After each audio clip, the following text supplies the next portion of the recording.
gusto ko man, ako mismo personal, gusto ko nang lumabas. Ayaw ko nang magpapigil. Kung gusto ko nga, magkipag-away na ako. Ang problema is, yun ang gusto ko. Pero ang gusto ko, hindi makapabuti sa ating lahat. And that is true for your choice and my choice. And so we have to be very circumspect in the opening of the economy. Dahan-dahan lang. And if ever there is going to be a spike again, baka marami ang infected or reinfected. At least yung calibrated numbers of people we allow to go out would be still within manageable numbers. Because if we open the entire Philippines and thousands upon thousands of new cases would happen, then we are in deep shit. Talagang mahirapan tayo. Una-una, wala tayong pera. Well, of course, sabi ng mga doktor yun, ventilators, yung paggamit niyan is the last option of a person sick with COVID. So there are still many things that can be done. Our doctors have, in the Philippines, have, innovated some sort of just meeting the crisis halfway. Some have resorted to melatonin, others have, pero yung quinine ay talagang, this was debunked by experts all over the world. It's not really for the use of COVID-19. Now, you want to know the places which have been declared modified or there have been a change. But this is a very dynamic thing. It can change every day depending on the numbers. And of course, upon the assessment of our health authorities. So I'll give the floor to Secretary Doggett to enumerate to you the places that have been modified. Total noon. Ngayon, makalabas kayo. And who are the sectors of society who would be allowed a little bit of a leeway, an elbow room to move. Hindi lahat ito. Sabi ko nga, I'm sorry but I cannot really, kumbaga, bitawan ko kayo. I will remove the leash yung tali. Pakulaan na kayo kasi hindi ko kaya ang the resultant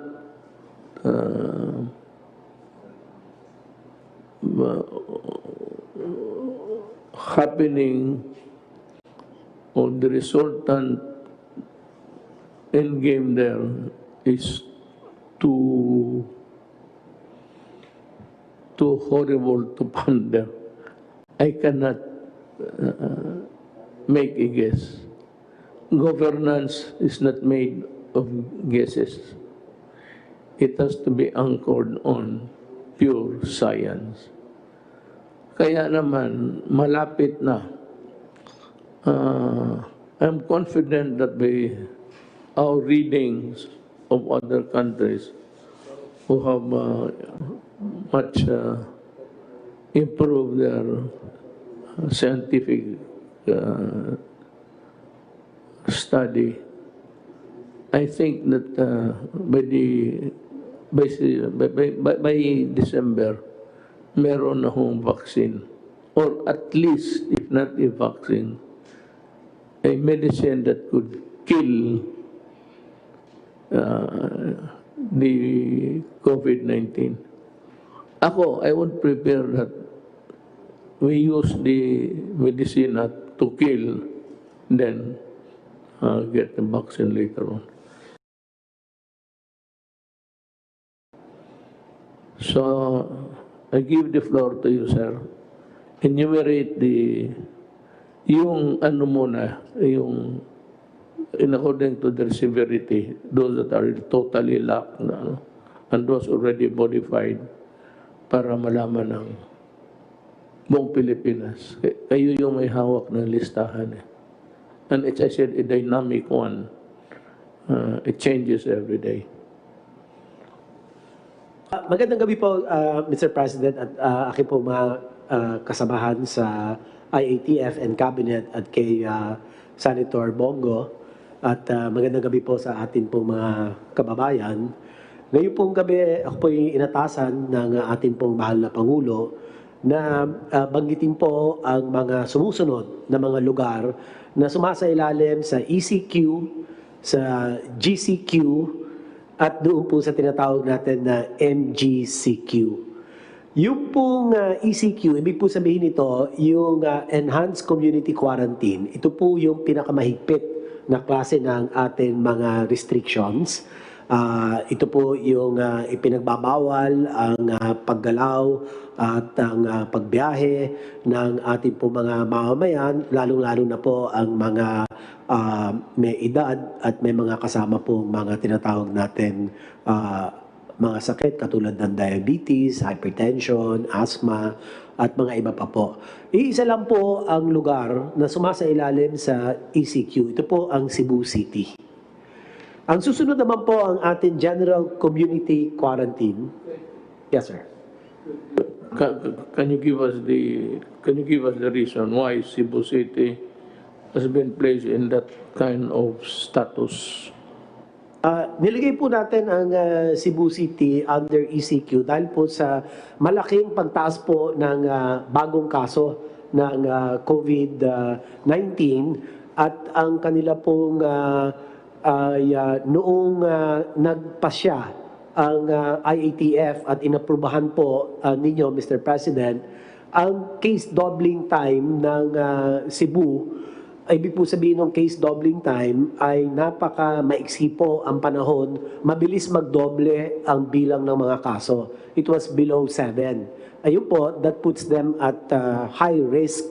Isa po yun. Pangalawa pong dahilan ay yung tinatawag po natin critical care utilization rate, yung pong mga hospital nila, yung pong kanilang ward beds, yung kanila pong isolation beds, yung kanila pong ICU beds, at saka yung pong mechanical ventilators po nila, mataas po ang kanilang utilization. So ito po ay signal na talagang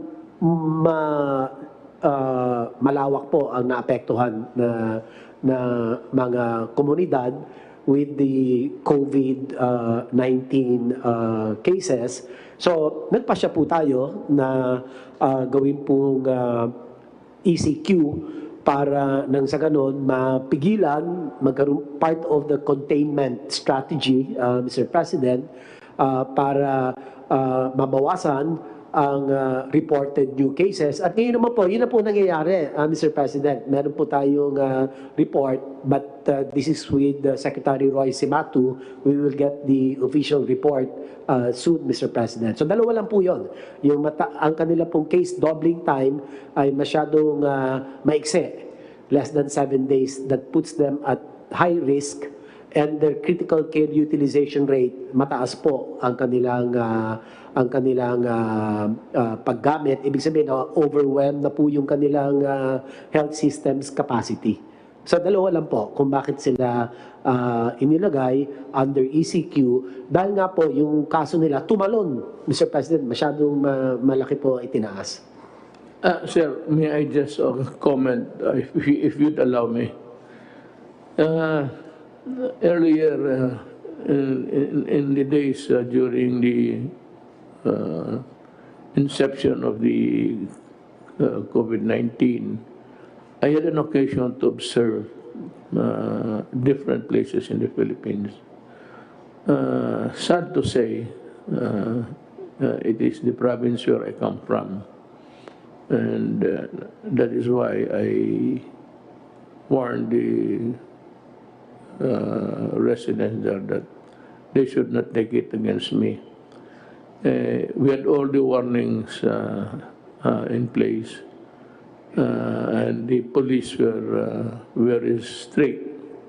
But following the national direction, but it could only arrest so many so much. Ang nahalata ko, nonchalant sila during the critical days sa pagputok nito. People were partying, gambling outside of their houses, in Talisay, that's in Cebu. Basta para sa kanila, baliwala. And sabi ko nga, kayong mga Cebuano, huwag kayong magalit sa akin. I'm a Cebuano and I have every reason to be concerned about the welfare of the province of my father. Ang sinasabi ko sa inyo, ninawarningan ko na kayo noon that yung Cebu guys are taking the warnings of the national government nonchalant. Maragway na hitabo sa Binisaya pa. Di mapod mo. Maragway mo too. Unya, nakita na ko, from all indications, gikan sa footage, pakuhaan ako ang kamera sa gobyerno. Aba, wala yun. Maragway, wala warning, wala tanan. Also, muna na ikaroon. Ang akong kuhan sa inyo, higay mag-ulo. Dili to sigurong, except those who are really infected because they had to go out, they had to work, or if perchance, talagang tinamaan. Ang ayaw ko doon, sir, sa Cebuano, yung mga tao nag-iinuman, nagsusugal, pati nagparte. Panghuli lang na sasabihin ko po kung bakit ang Cebu City ay pumasok sa ECQ, nag-escalate to ECQ. Yung particular sa isolation beds po nila, 90.6% ang kanilang utilization. And that puts them at very high risk. At ang kanilang ICU beds, ganun din po, 84.6% ang utilization. High risk din po. Kaya yan po ang dalawang dahilan kung bakit ay ibinalik po natin sila sa ECQ. Ganun pa man, ang nag-inspect po ang IATF at ang National Task Force with our chief implementer, guiding and assisting the chief overseer of the Cebu City pandemic COVID-19 management, si Sec Roy po. At doon po ay sinabihan po namin ang liderato at ang mga iba pong mga ahensya na talagang paigtingin po nila yung containment strategies po nila, Mr. President. So yung containment strategies, ang nakapaloob po rito ay ang mga sumusunod. Unang-una, ang pinaigting na isolation, detection, isolation of cases, tapos ang contact tracing, testing, and treatment.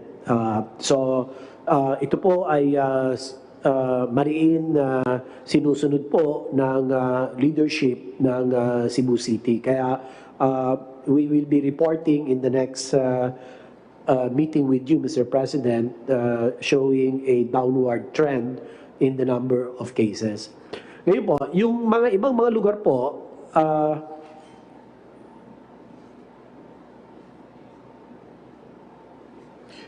Yung mga nakapaloob po sa GCQ or General Community Quarantine ay ang NCR, ang Benguet, ang Cavite, Rizal, Lapu-Lapu City, Mandaue City, Leyte, Ormoc, Southern Leyte, at tatlong lugar po sa Cebu Province, ang Talisay City, ang Minglanilla at Consolacion.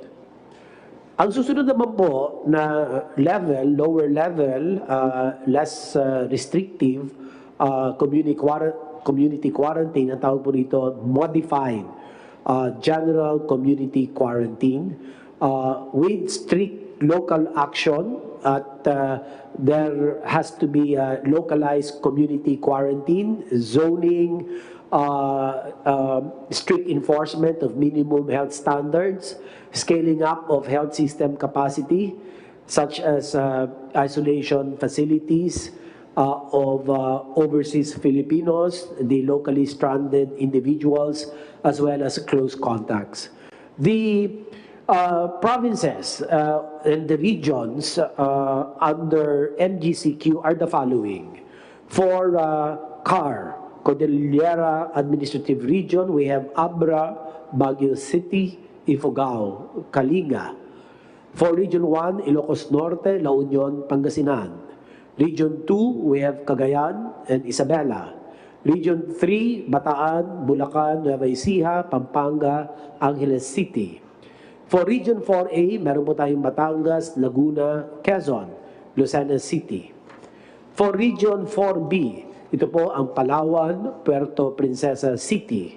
Region 6 po, o Region 5 rather, Albay, Camarines Norte, Camarines Sur, Naga City. Region 6, meron po tayong Capiz, Iloilo, Iloilo City, Negros Occidental, and Bacolod City. For Region 7, kasama po rito ang Cebu Province, ang Bohol, at Negros Oriental. Region 8, Tacloban City, Western Samar.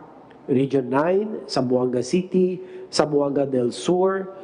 Region 10, Bukidnon, Misamis Occidental, Misamis Oriental. Cagayan de Oro.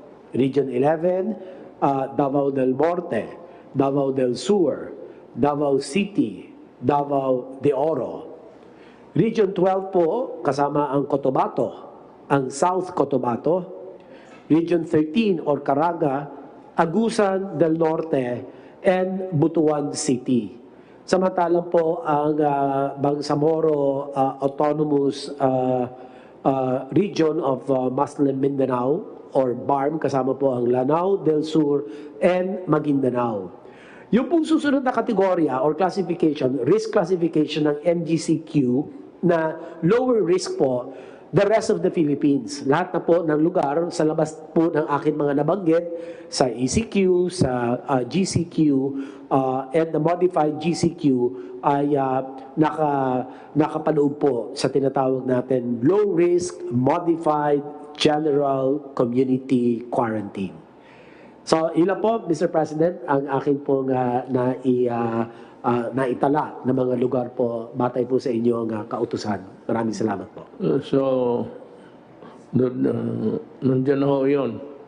The Secretary of Health has given us the places where there are different kinds of quarantine that are being implemented. Again, just because you're allowing some of the sectors of our society to go out and work, it does not follow that COVID is not here. COVID will remain for all time. The only thing that would make it useless, actually, would be the vaccine. But the vaccine is a antibody produced by the body to fight. Ibang klase ito galing sa katawan natin. Yung isa naman, kung maaari yung pampatay talaga. But it does not guarantee reinfection or infection. So, I hope that we have satisfied the public of what to obey, what not to obey, when to do it, and when not to do it. Now, meron akong updates na binigay sa akin. Operations of MRT Line 3 will be temporarily suspended for approximately 5 days beginning July 7, 2020. It will only resume, at least in limited operations, once testing confirms that sufficient number of personnel are negative for COVID-3. So we are very careful na pati yung those manning, those equipments there will not jeopardize or put you in jeopardy while riding the trains. There will be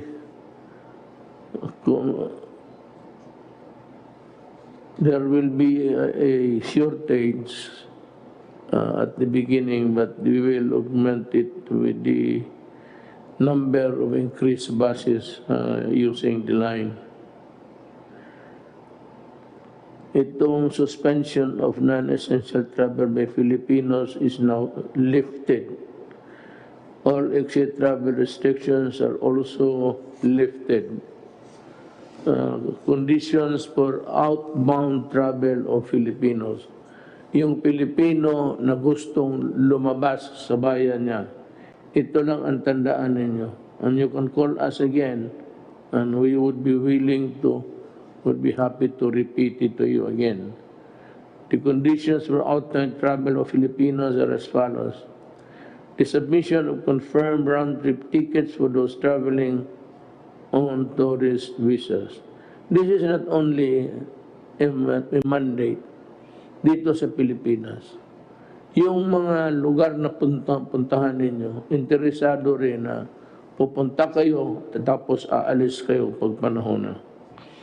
Adequate travel and health insurance to cover rebooking and accommodation expenses if stranded, and hospitalization in case of infection. Medyo mabigat ito. Ewan ko how much would be added to your expenses, but itong insurance, mabigat ito. Na kung while in travel, makasakit ka. Well, the best is Blue Cross, I think. Blue Cross would answer for anything while you are out of the country. Anything at all. You get sick, and you can choose even, I think, the hospital that you'd be checking in. Ano ito? But this is a very expensive proposition.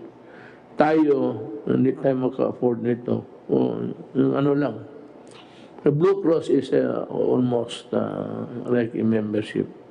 Ito naman, ano lang ito, pangkaraniwan lang sa travel. Allowed entry by the destination country in accordance with travel, health, and quarantine restrictions. Ito nga kaya hinihingi na dito ngayon.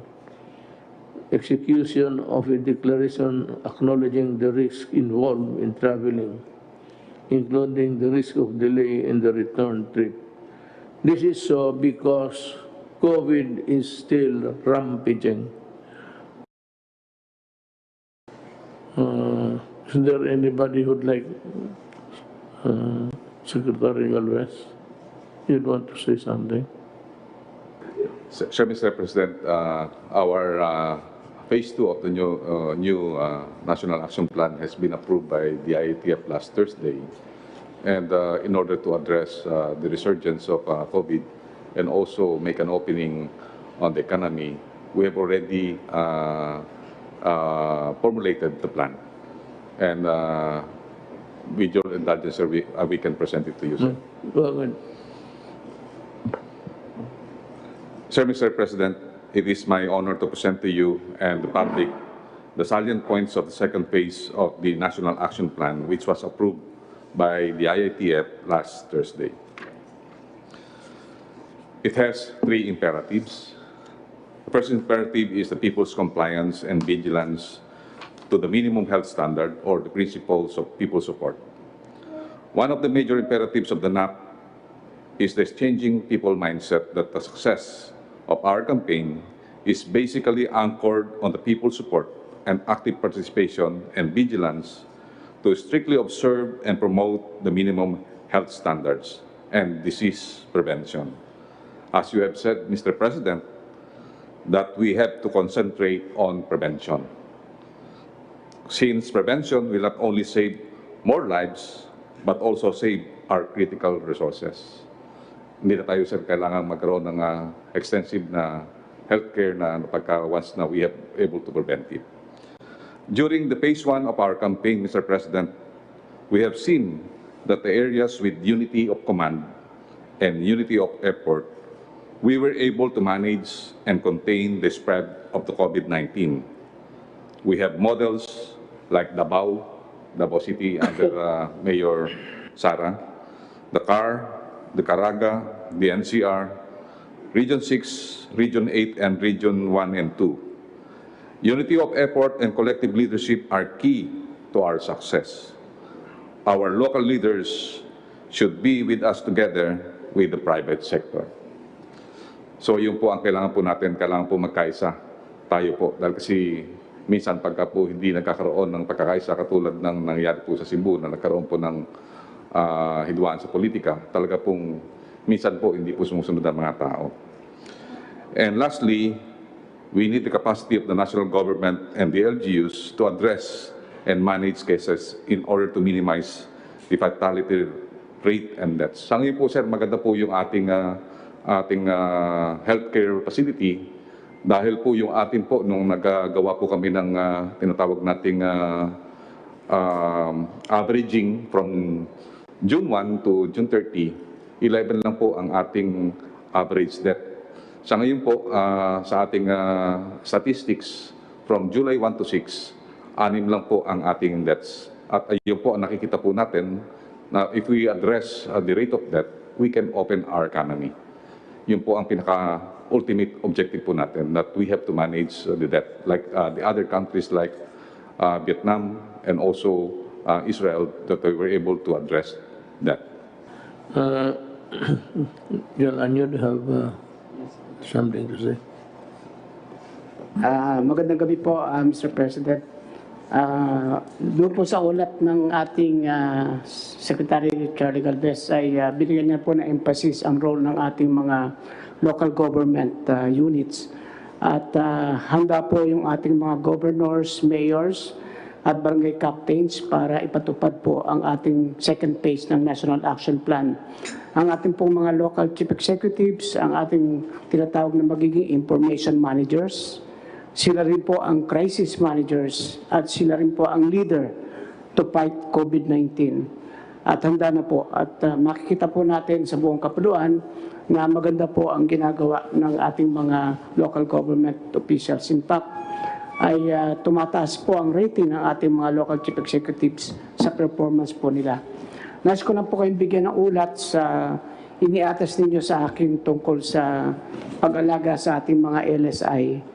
Ito pong nakaraang weekend ay nagkaroon po tayo ng hatid-tulong initiative at nagpapasalamat po kami sa PMS, sa office po ni Senator Bongo, ang ating mga government agencies, katulad po ng DILG, DND, DSWD, DOTR, Department of Agriculture, DOH, OWA, DOT, ang Pasay City, LGU, pati po ang PAGCOR, ang League of Municipalities of the Philippines sa pangunguna ni Mayor Chavit Singson. Sa dalawang araw na po ito, July 4 and July 5, ay nakapaghatid tayo ng mga LSI sa iba't ibang region, mula po sa CAR, Region 1, Region 2, Region 3, Region 7, sa Bohol po specifically, sa Mimaropa, Region 10, Region 11, Region 9, Region 12, At sa buong weekend po na to ay gumamit tayo ng 92 buses, isa pong barko at isang PNR train. Nakapaghatid tayo ng 4,180 LSIs. Ito po ay part 1 lang sapagkat habang nag-uusap po kami ni Senator Bongo, meron po tayong gagawin uli na another hatid tulong program. Maaari ito po ay sa last week po ng July, kapag po natapos na rin yung mga naka-quarantine sa ngayon, bunga ng mga inihatid nating LSI. At katulad po ng sinabi ninyo, wala pong LSI na matutulog sa kalsada. Lahat po ito ay kinukuha natin at dinadala po natin sa ating mga maayos na lugar. Dito po sa Villamor Air Base Elementary School, sa Philippine Army Wellness Center, dito po sa isang part ng Libingan ng Bayani, sa MP Battalion, sa Philippine Ports Authority, pati po sa NAIA Terminal 3 at NAIA Terminal 2. Sa July 6 at July 7, naulat po natin, meron tayong 5,296 LSI. Ang 3,820 ay naispasakay na po natin sa mga eroplano at barko. Kaya ang natitira na lang po ay 1,476. At ito po ay naaruga natin at binibigyan po natin ng pagkain at maayos na tutulugan. Ito po yung mga merong mga tickets na stranded. Yung pong mga dumarating na walang ticket at wala pong kasiguraduhang makakasakay dahil walang ticket, inihatid po ng ating kapulisan ito sa kanilang mga bahay at kinukuha po yung kanilang contact number para po sa susunod na hatid tulong program ay sila po yung priority para po maihatid natin sa kanilang pupuntang probinsya. So ito po yung ating tulong sa LSI sa base na rin po sa inyong pinag-uutos. Doon naman po sa ating update sa mga ating kinasuhan para po sigurado na walang mag-aabuso ng mga lokal na opisyal. Sa barangay officials po ay meron tayong 182 admin cases. Doon po naman sa mga mayors na binigyan natin ng show cause orders dahil hindi po naipamahagi ng maayos sa first tranche, ay ang 11 po ay nai-refer na natin sa ombudsman. Sa criminal cases naman po ay out of the complaints from 596 citizens ay meron pong 886 suspects na mga local government officials. 364 ang elected at ang natira po ay mga appointed. At meron na pong 195 cases na naipile sa fiscal office. Ito po ay tuloy-tuloy. Kasama na rin po yung mga pasaway na gumawa ng violations dito sa Cebu City habang ito po ay nag-ECQ. Katulad po nung pagkakandak ng piyesta, pagsusugal, at saka pagpuprosesyon. Ito po ay gagawin natin sapagkat kailangan po talagang sumunod ang ating mga kababayan sa ating sinasabing minimum health standards. Ito po talaga ang susi para maiwasan na ang contamination. At hinikayat din po natin ang ating mga mayors na magpasa ng ordinansa para pare-parehas po yung pagpapatupad na ang lahat ng violators ay dapat po ay maparusahan ng pagkakulong para ito po magsilbing aral at huwag nang magbabiolate. Kung ang lahat po ng ating kababayan ay nagsusot ng mask, nag-o-observe ng physical distancing at naghuhugas ng kamay, may iwasan na po ang paglaganap ng COVID-19. Yan lang po, Mr. President. Maraming pong salamat. Thank you. Well done. John Lorenzana, you have something to say before we call to wrap up the... Update lang po, Mr. President, dun sa ating pinagkakaabalahan ngayon, yung mga bumabalik mga Pilipinos. Yung una po ay yung mga returning overseas Filipinos na yung bumabalik na rito. Sa kasalukuyan ay meron na tayong naibalik sa mga probinsya nila na 48,099. By land transport is 19,791. Yung air transport naman 23,899 at saka sa barko, 4,499. Yun naman sa ating mga overseas Filipinos, yung dumarating galing sa ibang bansa na nawalan ng trabaho, ay sa ngayon, meron tayong naibalik sa mga probinsya na 75,895. So wala na po tayong mga backlog ngayon. Yun po ang data ngayon araw na ito. Nabanggit na po ni Secretary Anyo yung LSIs at saka yung balik tulong. Isa na lang po aking babanggitin yung mga Pilipinos na nasa Sabah na gustong ibalik na ng Malaysia sa atin. Ang bilang po noon, ang total bilang ay mahigit pong 5,000. Yung unang batch po ay dumating na noong Sabado. Nagpunta kami doon ni Secretary Galvez at saka si Secretary Roque. Pagkatapos po natin manggaling sa Zamboanga, Kanambagahan, nagpunta kami doon. Yung first batch ay 395 Filipinos. Karamihan po ito ay taga Bungaw, Tawi-Tawi. So ito pong barko natin na pumupunta ng Sabah ay every 2 weeks ay magkakahakot nitong mga Pilipino na to. Karamihan po sa kanila ay Tawi-Tawi, Basilan, at Zamboanga, at saka yung iba naman sa ibang mga lugar. Nakausap na po namin yung mga provincial government na tanggapin nila itong mga tao ito dahil sila po ay COVID-free na. Bago sila umalis sa Malaysia ay na-testing na sila doon sa pamamagitan na binayaran na ng DOH yung kanilang testing doon. Lahat po itong 395 na umalis ang dumating nung Sabado ay COVID-free sa testing po. Yun lang po, Mr. President. Thank you. Thank you. You might wrap up the today's session with yung sa task force, the different matters that you took up for the rest of the week. Yes, sir. Dalawang bagay lang po.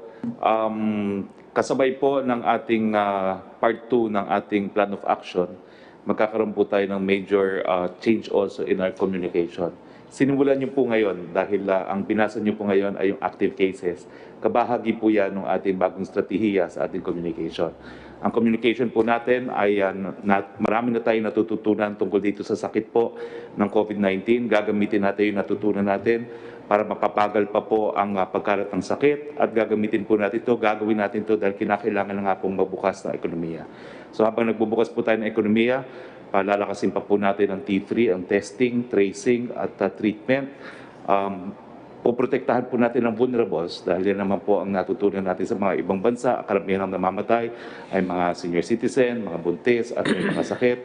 At papapatuloy po natin ang localized and granular lockdowns. Now, pagdating po sa communication, yung ginawa po ninyo, nauna na po ang PMS, na-implement na po nila, pwede ba kung pakita natin yung aking slides ngayon? Ito po yung slides na ginamit natin kanina for the first time sa ating press briefing. Mapapansin nyo po, bago na rin po yung ating, hindi po yan yung COVID-19 updates. Sa COVID-19 updates, yung kakalipat ko lang, yung finorward po natin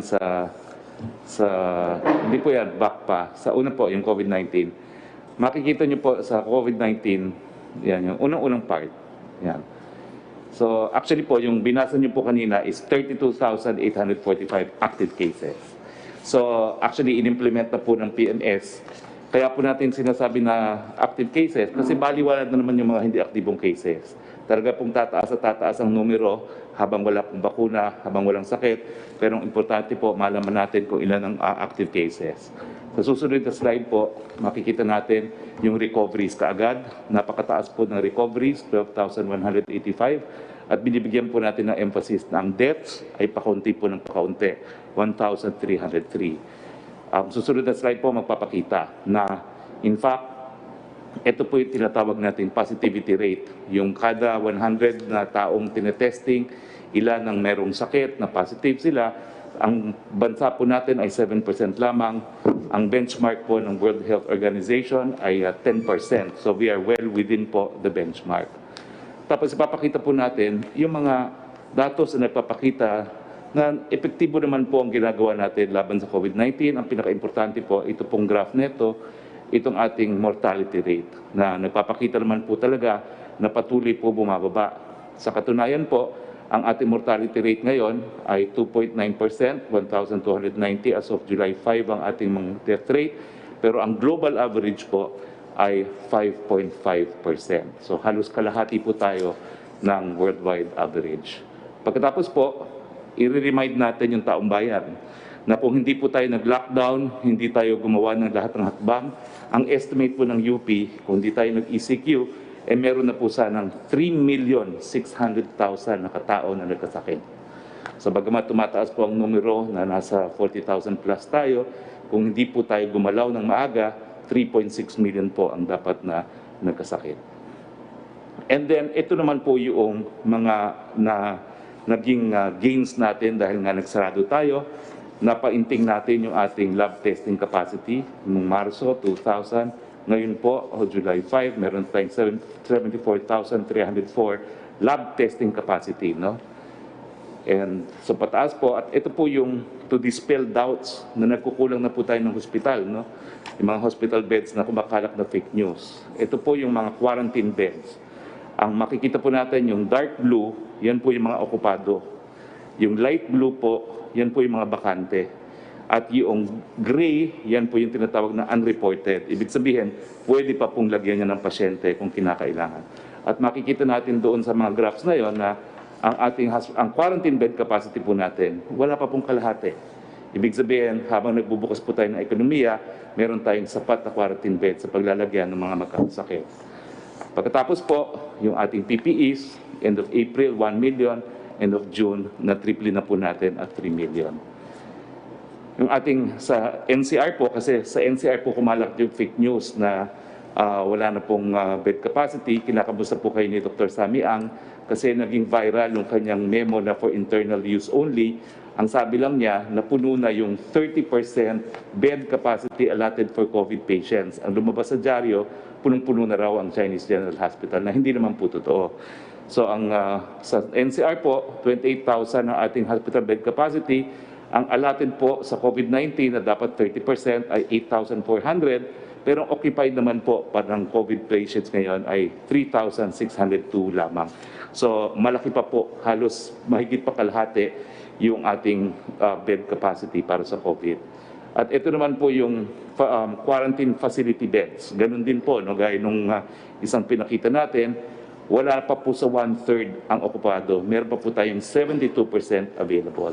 Ang mensahe po natin, kaya tayo nag-ECQ, hinandaan po natin, pinalakas po natin yung health system natin para pagbukas ng ekonomiya, maaalagaan po natin yung mga magkakasakit na critical at severe. Pero ang trend nga po, wala pa pong 0.6 ang severe at critical na nagkakasakit. So habang ang tao naman po ay nag-observe ng minimum health standards, so yung social distancing, wearing of mask, nag-expand ng testing at nag-localize sa targeting, pwede na po natin buksan ang ating ekonomiya. Well, ito nga po yung bagong thrust ng ating communication plan at kayo po ang #1 communication na tool ng buong Pilipinas. As we open the economy, ang responsibilidad po ay mas malaki na ngayon sa mga LGUs dahil nga po sa localized lockdown, sa mga kumpanya na pangalagaan yung kanilang mga empleyado at sa individual dahil sa pagsusuot ng mask, paghuhugas ng kamay at pagsusocial distancing. Yan po talaga ang sandata natin laban sa COVID-19. Ang statistics po, ang pagsusuot ng mask, it can lower the probability of acquiring the disease by 85%. Ang social distancing po, it can reduce the probability by as much as 80%.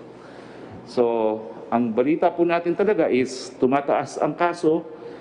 Ito po expected habang walang bakuna. Pinaghandaan po natin to. Sapat-sapat po ang ating mga kama para sa mga magkakasakit. Pero dahil meron tayong sandata laban sa COVID-19, po pwede na natin buksan ang ekonomiya at magkaroon ng hanap buhay ang lahat. Yun lang po. Thank you. I'd like to thank everybody itong ating gobyerno. The gobyerno that's really the cabinet members working for the prompt response that you undertook to alleviate the plight of the stranded Filipinos. Nakakaawa talaga, and it took you just about 2 days to solve the problem. I'd like also to thank Secretary Tugade for his fast action. Alam mo, yan lang ang maibigay natin sa tao, yung hindi masyado mahirapan ang mamamayan. And whenever there is a problem, that we try to solve it as fast as can ever be done. Maraming akong nakita doon sa trabaho ninyo, and I cannot thank you individually now, but maybe someday in the fullness of God's time, mawala na ito. So we're just waiting for the vaccines, and of course whatever there is that will hit the market before the end of the year. Sana mawala na ito. Double hit tayo eh. We were hit double whammy. It concerned the health of the nation, pati yung economy. And the only consolation is that we are not the only one. Of course, the rich nation are better off. But at least tayo, were able to stop the rampaging COVID on its tracks with our timely intervention, government, especially the medical workers. So maraming salamat sa inyong lahat. Now, if there are no other matters, urgent matters affecting the, well, let me just give a few words about the terrorism law. Ito kasi yung mga left, pati itong komunista, they think that we are always thinking of them. They don't even know that we are also thinking of other matters. As a matter of fact, they are the least that we are spending our time. Itong komunista, whatever be the fortune or misfortune of that law now, I'm sure it will be challenged before the Supreme Court.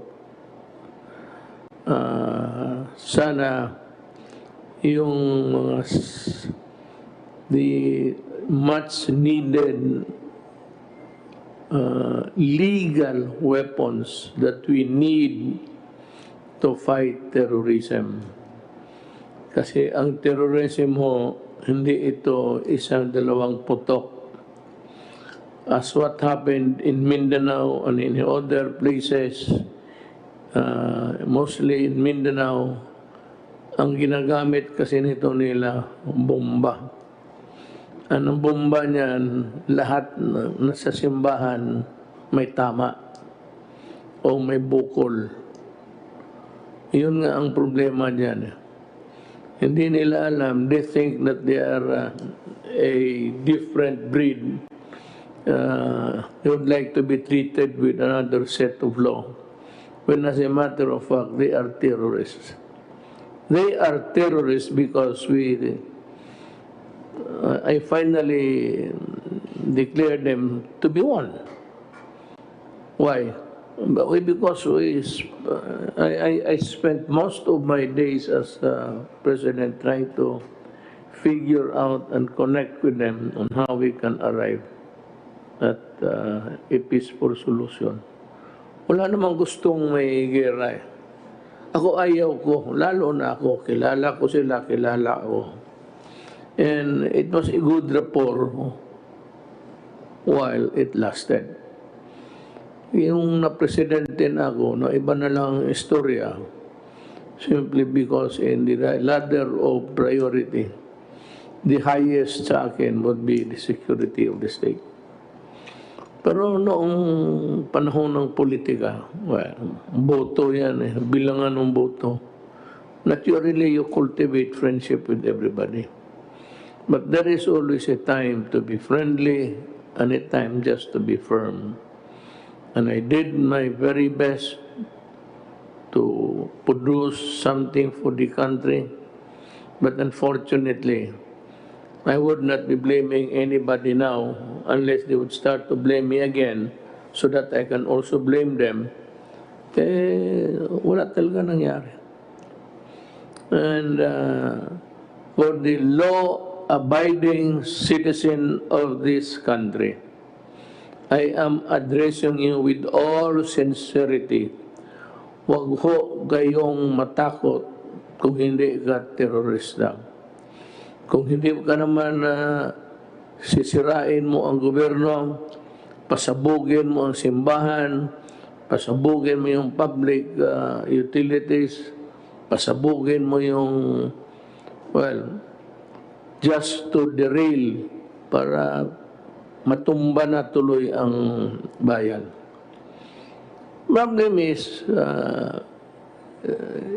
ang demokrasya kasi election, however fractured you may say, ang ating demokrasya, or a little bit shaky. We had an election. It was a clean one. I can guarantee you, I was a participant of that election. We did our very best to present to the public. We did not commit any, kung walang mangyari na masama, wala namang problema. Pero once you blow up simbahan, blow up mo yung marketplace, sino bang? So the right to defend itself accrues to the government heavily. Na ngayon sabi ko nga, sabi na Duterte, patay dito, patay doon. Totoo. Pag pinatay mo ang mga tao, papatayin talaga kita. Anak ka ng, iposta mo yan saan? Posta mo sa libingan ng tatay pati nanay mo. If you do that to the people, if you kill them wantonly, then I will take it as a right to kill you. Ano ba may problema rin yung kill? Ngayon, kung magsulat ka lang dyan, kung ano-anong pinagsusulat ninyo all those years, I never filed a case, even during the mayor. Wala, hindi ako demanda. I just take it as, because that is what my father said. And it was succinctly uttered once by General Lorenzana when he was still active. Dito sa gobyerno, pilde ang maglagot. Kaya yan, kung magbasa ka, kaya hindi ako nagabasa ng mahusay magsulat. Para sa akin, bugok ka. Hindi ako nagabasa. I do not read yung sa briefer nito meron sa article about mga Rappler. Skip ko yan. I do not. And the one who gave me that advice early on, when I became mayor, was Mayor Elias Lopez. It's 2 o'clock. He was the ex-mayor at the time. He said, I'll give you one good advice and remember this. until you die as a politician. Huwag kang magbasa ng mga locals. Huwag kang makinig niyan sa ano. They're no better off. Malayo yan sa iyo. Kaya ganun yan sila. Kasi wala nang magawa sa buhay nila. Hanggang dyan lang yan sila. Ito kita mo kung ano nangyari dyan sa mga bright girls. Nakakaso, akala nila they can violate the law in wild abandon. Hanggang dyan lang yan. Totoo nga. Kaya ako hindi ko tanong. Ayaw ko. Kaya wala akong sinabi na, basa mo ba yung ano, ako, maganda, hindi. Kung hindi maganda para sa akin, wag na. You're wasting your time. Hindi na kaya bilhin. Matanda na eh. Alam mo bakit? Bigyan mo ako ng ilan. Isang truck na pera. Anong gawain ko sa pera? Sige nga. Sa tanda ko, I hate to travel. You travel, you get COVID. Kaya ba rin mga koleksyon, mga rare, antique, gano'n. Pero yung military hardware, wala ako. Hindi ako mahilig ng yung mga hobby lang. Travel, I cannot travel anymore. Totoo yan. Wala na yan sa amin.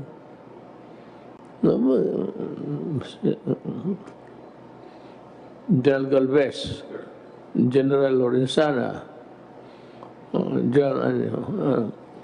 tapos they have served the country and they're still serving the country. Why would they destroy their name? Pamagkano ba? Kickback. May kickback mo na 50 million? Kung sabi ka na may 200 million na kickback, aywan ko. Pero, huwag kayong maniwala. Yan yung mga madudumi yung isip.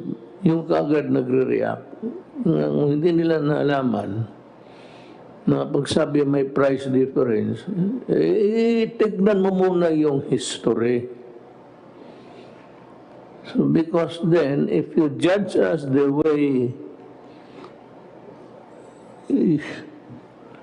then one of these days, we will also judge you in the same way and with more ferocity. And it will come. It will come.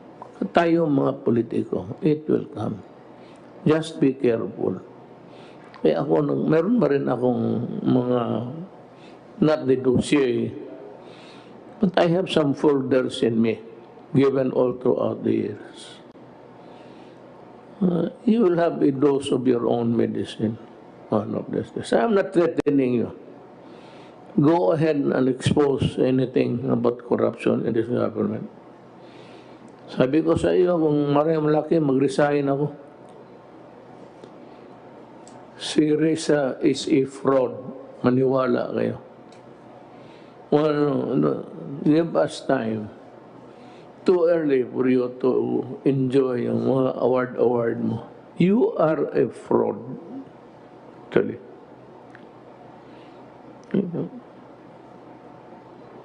We are just compiling at this stage.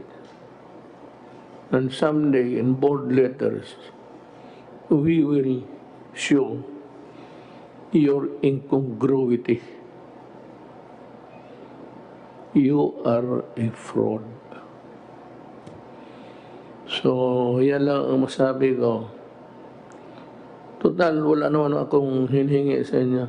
I'm not asking for any political boto. Wala na. All I'm asking is that you obey government.